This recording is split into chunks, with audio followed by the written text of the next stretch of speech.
You guys have had some great questions about the state of the Young Life mission, and we thought, is there a better way to answer those questions than with the virtual cabin time? Right?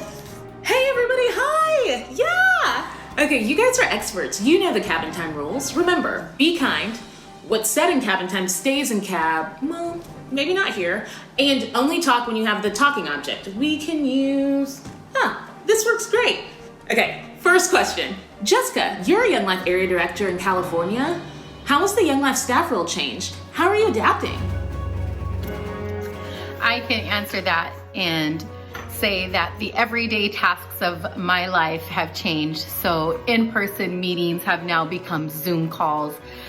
Meeting with leaders have now become FaceTimes and Zoom meetings, campaigners online, Zoom clubs, all the things we are doing to still engage with our kids and even finding creative ways to say thank you to our partners who are continuing to work with us during this time of ministry. Social media has become the platform for us to do contact work. So every place that we can do contact work on Snapchat, whatever it may be, we are doing it. It just has changed. It looks a little different. But one thing I know is true is that we're still the hands and feet of Jesus to our community here during this time. Whether it's just dropping off the pizza at the door and waving from the curb, we'll continue to do what we do and build relationships with kids in this time.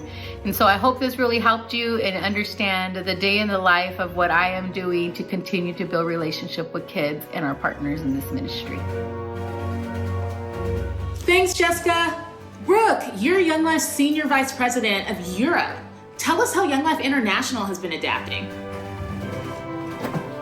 Thanks, I'd love to answer that question.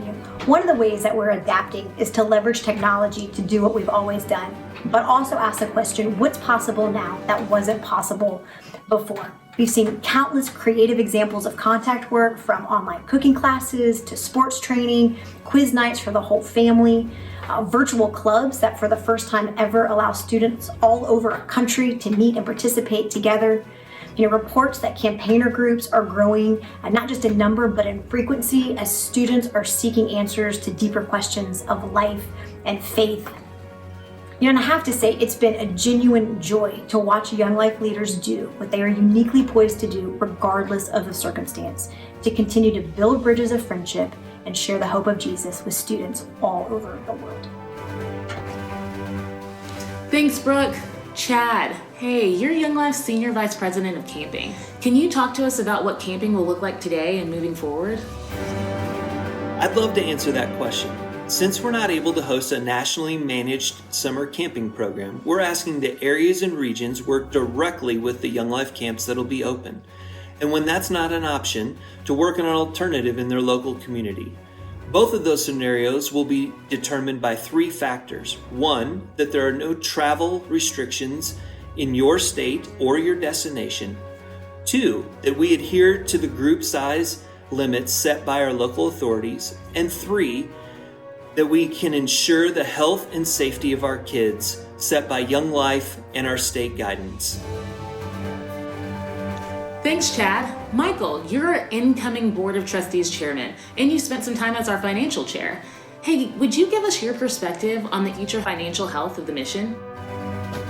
As a banker, I look to the 2008 recession as my guide when I think about how Young Life's contributions declined only slightly while the stock market and the economy crashed.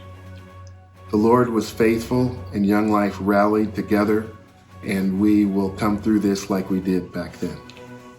In fact, the Lord has given us financial surplus to allow us to continue ministry now. And we're doing great things with kids in innovative ways.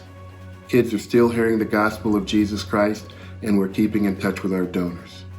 To be sure, it has been difficult because we've had to postpone or cancel fundraising events, and camping will be impacted everywhere. But our God is great, and He will provide, and we will come out of this financially healthy just like we did before. I want to take this time to thank our donors for their faithfulness in staying with us and reaching kids for Jesus Christ. And I want to thank those who are going to join us in the future so that we can continue this great work. I am truly grateful. Thanks, everybody. Our first virtual cabin time. I think we nailed it.